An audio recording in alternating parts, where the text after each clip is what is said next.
Hello everyone, good morning, welcome back to my channel. আশা করি তোমরা সবাই খুব ভালো আছো, আমিও ভালো আছি। আমার নতুন আরেকটা এনার্জেটিক ব্লগে তোমাদের সকলকে স্বাগত জানিয়ে আজকের ব্লগটা শুরু করলাম। এই মাত্র পুজোটা সেরে এলাম। ঘরে এসে চুলটা ভালো করে আঁচড়ে উঁচু করে একটুখানি বেঁধে নিচ্ছি। যা প্রচণ্ড গরম পড়েছে, চুলটা যখন ভিজে থাকে তখন ওই ক্লিপ লাগিয়ে রাখি, না হলে সারাটা দিন আমি এরকম উঁচু করেই বেঁধে রেখে দিই। স্টেপ বাই স্টেপ কাজ করাটা আমার একটা অভ্যাস। পুজো সেরে এসে নিজেকে সুন্দর করে একটুখানি গুছিয়ে নিয়ে এবারে রান্নাঘরের কাজে ঢুকবো। গতকাল রাত্রিবেলাতে রান্নাঘরটার ভালো করে পরিষ্কার করার পরে ওই সিলিন্ডারের ওই জায়গাটাতে সিঙ্কের নিচে ওইখানে হিট স্প্রে করেছিলাম। সে কারণেই ওই আলু পেঁয়াজের বাস্কেটটা বের করে বাইরে রাখা রয়েছে। সপ্তাহে 10 দিনে এরকমভাবে হিট স্প্রে করলে বা জায়গাগুলোকে যদি আমি মেনটেন করতে পারি ঠিকঠাক মতো, তাহলে কিন্তু আরশোলার উৎপাত একদমই থাকে না। প্রচণ্ড গরম পড়ার জন্য এখন আমি আমার কাজের রুটিনটা তো একটু বদলে নিয়েছি। সেই রুটিনেই প্রত্যেক দিন কাজকর্ম করি। তো আজকের ভিডিওর টাইটেলটা দেখে বুঝতেই পারছো, সকালবেলাতে পুজো করে আসার পরে সকালেই 7টা থেকে যতক্ষণ না পর্যন্ত দুপুরে রান্নাবান্না শেষ হচ্ছে, মোটামুটি ঘন্টা 3 মতো লেগে যায় ব্রেকফাস্ট, দুপুরে রান্না বান্না সবটা কমপ্লিট করতে। ওই 10টা সাড়ে 10টা পর্যন্ত আমার যে রুটিনটা আছে সেটাই তোমাদের সাথে শেয়ার করছি। তবে দেখো, প্রতিদিন তো আর একই রকম হয় না।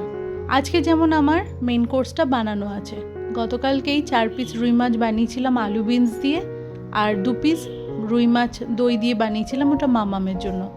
গতকাল আর আজকের জন্য মেন কোর্সটা আমার বানানো আছে। প্রথম পাতে খাওয়ার জন্য খালি কিছু একটুখানি করব। তারপরে যেদিনকে ধরো বাজার টাজার হয়, সেই সমস্তগুলো গোছাতে ধুয়ে তুলতে এগুলোতে তো একটু সময় লেগে যায়।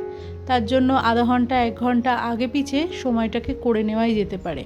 কিন্তু মোটামুটি আমি হিসেব করে দেখেছি, সকাল 7টার সময় রান্নাঘরে ঢুকলে পরে আমার ওই 10টা সাড়ে 10টার মধ্যে কিন্তু রান্নাঘরের কাজকর্ম কমপ্লিট হয়ে গিয়ে আমি ঘরদোরগুলো সমস্তটা গুছিয়ে ফেলতে পারি। সেই রুটিনটাই আজকে তোমাদের সাথে শেয়ার করছি। যেদিনকে যেরকম হয় সেদিন সেইভাবেই আমি সংসারে কাজগুলো করে থাকি। হিট স্প্রে করেছিলাম বলে কাউন্টার টপটা ভীষণ ভালো করে সাবান দিয়ে একবার মুছে নিলাম।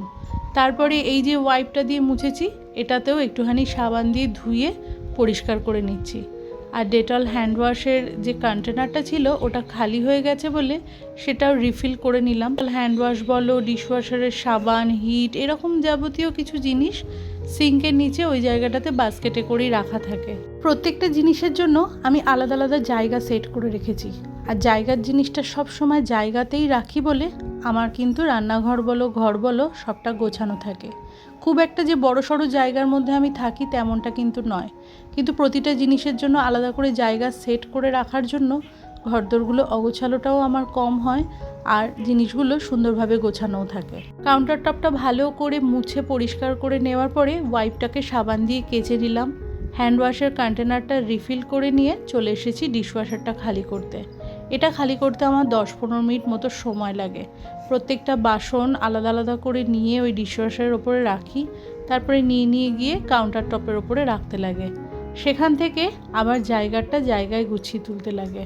প্রত্যেক দিন পর পর আমি যেভাবে কাজগুলো করি সেই অভ্যাসটা কিন্তু আমি একদমই বদলাই না। আর এখানে তোমরা দেখতেই পাচ্ছ কতগুলো বাসন আমি ভাগে ভাগে ডিশওয়াশার থেকে খালি করে এনে কাউন্টার টপের ওপরে রেখেছি। একটা সংসারে সারাটা দিনে তো কম বাসন হয় না, এতগুলো বাসন ডিশওয়াশারে প্রতিটা দিন মাজা হয়।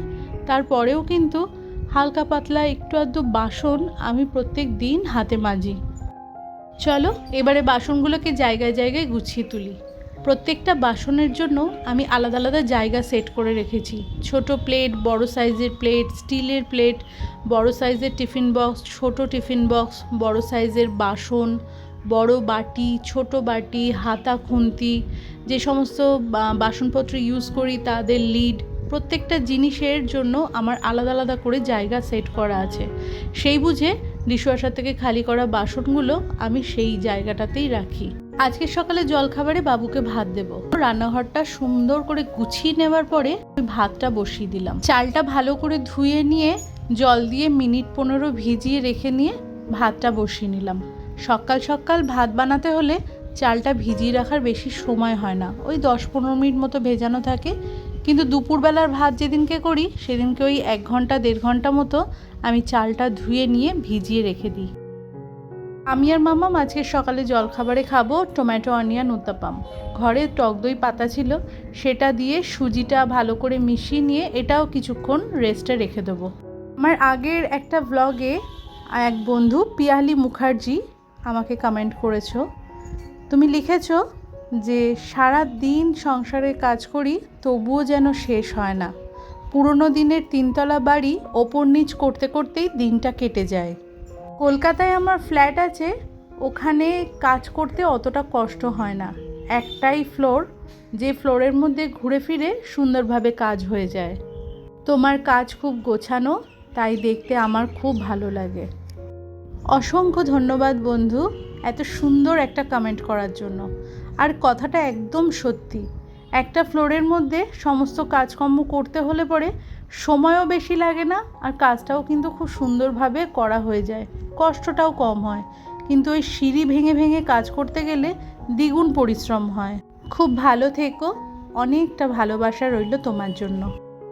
এই সময়তে আমাদের 3জনেরই জলখাবার খাওয়া হয়ে গেছে, বাবু জলখাবার খেয়ে বেরিয়েও গেছে। বাবুকে আজকে দিয়েছি ভাত, গতকালের ডাল সিদ্ধ করা ছিল সেই ডাল সিদ্ধ, আলু বরবটি ভাজা আর ডিম সিদ্ধ তো করে রেখেছিলাম সেটা। আমি আর মাম্মাম খেলাম অনিয়ন টমেটো উত্তাপাম, ডিম সিদ্ধ আর একটা করে কলা। সকালবেলার দিকের জলখাবারটা টাইমে টাইমে সবারকে যদি দিয়ে দিতে পারি, অনেকটা বড় কাজের চাপ থেকে কিন্তু আমরা নিশ্চিন্ত হই। গতকাল রাত্রিবেলাতে ইঁচড় কেটে রেখেছিলাম, তো ইঁচড় দিয়ে মটর ডাল বসাচ্ছি। বাবু বাজার থেকে গন্ধরাজ লেবু এনেছিল, গন্ধরাজ লেবু দিয়ে ইঁচড় দিয়ে বানানো মটর ডাল কিন্তু দুর্দান্ত লাগে, সেটাই আজকে বানাবো। আর এই যে বাজার থেকে কাঁচা লঙ্কাগুলো এনেছিল, ঝুড়িতে করে ধুয়ে তো শুকিয়ে নিয়েছি, এখন এই হাতের সময় পেয়ে সেগুলোকে ছাড়িয়ে কন্টেনার ভরে ফ্রিজে রেখে দিলাম। বাজার থেকে আনা প্রতিটা জিনিস যদি ঠিকঠাক মতো গুছিয়ে যত্ন করে আমরা ফ্রিজে রাখতে পারি, তাহলে কিন্তু সেগুলো দীর্ঘদিনের জন্য সতেজ থাকে। লঙ্কার কন্টেনারে আমি নিচে একটা টিস্যু পেপার দিয়েছি, ওপরে একটা টিস্যু পেপার দিলাম। 2-3 দিন অন্তর টিস্যু পেপারটা ভিজে গেলে পরে আমি যখন বদলে দিই, তাতে কি হয়, লঙ্কাগুলো কিন্তু 10-12 দিন পর্যন্ত টাটকা থাকে। মটর ডালটা সিদ্ধ হয়ে গিয়ে ওই 5 ফোড়ন, তেজপাতা, শুকনো লঙ্কা, কাঁচা লঙ্কা দিয়ে ভালো করে ফোড়ন দিয়ে নিলাম। ভাতটা হয়ে গেছে, মাছের ঝোল আমার বানানো রয়েছে, আর ডালটাও হয়ে গেল। সবজি দিয়ে ডাল বানিয়েছি, সেই জন্য ওই পাশে আর কিছু দিতে লাগবে না। তবে দুপুরে খাওয়ার আগে যদি বলে একটুখানি পাঁপড় ভেজে নেব, সেটা এখন নয়, এখন ওই সকাল 10টা মতো বাজে। আমার রান্নাঘরের কাজকর্ম প্রায় শেষ, এবারে শুধু রান্নাঘরটা সুন্দর করে পরিষ্কার করে নিলেই হয়ে যায়। মৌহা মুখার্জি আগের দিনের ব্লগে আমাকে কমেন্ট করেছো, তুমি লিখেছো যে আমি তো জব করি, ছুটির বারেও আমার কোনো রেস্ট হয় না, আমার কোনো হেল্পিং হ্যান্ড নেই, মেয়ে যখন ছোট ছিল তখন রেখেছিলাম, এখন মেয়ে আর আমি মিলে সব কাজ করে নিই, ডিউটি যাই, ব্লগ বানাই, গান করি, সব কাজ খুব ভালোবেসে করি। আসলে নিজের সংসার ভালোবেসে নিজের হাতে গুছিয়ে রাখার মধ্যে একটা আলাদাই আনন্দ আছে। যাই হোক বন্ধু, ভিডিওটা তোমার দেখতে খুব ভালো লাগলো, তোমার লেখাটা পড়েও আমার খুব ভালো লাগলো বন্ধু। তুমি যে অসম্ভব গুণী মানুষ, একসাথে এক হাতে কত কিছু সামলাচ্ছ, গান করছো, ব্লগ বানাচ্ছো, ডিউটি করছো। আমরা তো ঘরে থেকে কাজ করে ঘরের সমস্ত কিছু মেনটেন করতে গিয়ে, ব্লগ বানাতে গিয়ে একটু হলেও হিমশিম খেয়ে যাচ্ছি। তুমি তো ঘরে বাইরে দুদিকটা সমানভাবে সামলাচ্ছ। অনেকটা ভালোবাসা রইল তোমার জন্য। মা মেয়ে চ্যানেল থেকে কমেন্ট করা হয়েছে, নোটিফিকেশান পেয়েই চলে আসলাম। কেমন আছো দিদি, ভিডিওটি ভালো লাগলো। আমি খুব ভালো আছি, আশা করি তোমরাও সবাই খুব ভালো আছো। থ্যাংক ইউ বন্ধু আমার পাশে থাকার জন্য। আমার সিম্পল জীবন চ্যানেল থেকে কমেন্ট করা হয়েছে, সত্যি ভিডিওটা খুব ভালো লাগলো। থ্যাংক ইউ বন্ধু, অনেক অনেক ভালোবাসা তোমার জন্য। রান্নাবান্নার শেষে প্রতিটা দিন আমি এভাবেই যত্ন করে আমার কিচেনটা পরিষ্কার করি। একটা পরিষ্কার পরিচ্ছন্ন কিচেনটা দেখলে পরে কিন্তু মন থেকে অনেকটা শান্তি পাই। বিকালবেলাতে বা দুপুরবেলাতে কোনো কাজ যদি আবারও ফিরে রান্নাঘরে করতে আসি, এরকম পরিষ্কার পরিচ্ছন্ন কিচেন দেখলে পরে কিন্তু কাজেও একটা এনার্জি পাওয়া যায়। আর এই প্রচণ্ড গরমের মধ্যে রান্নাঘরে কিন্তু কারোর বেশিক্ষণ থাকতে ভালো লাগে না, কিন্তু এরকম গোছানো সুন্দর পরিষ্কার কিচেনে কাজকর্ম করতেও কিন্তু খুব একটা মন্দ লাগে না। এবেলার মতো রান্নাঘরের কাজকর্ম আমার শেষ। এবারে ঘরদোরগুলোকে সুন্দর করে গুছিয়ে নেব। আজকে তাহলে ভিডিওটা এখানেই শেষ করলাম। তোমরা ভালো থেকো, সুস্থ থেকো। দেখা হচ্ছে নেক্সট ব্লগে। ততক্ষণের জন্য টাটা।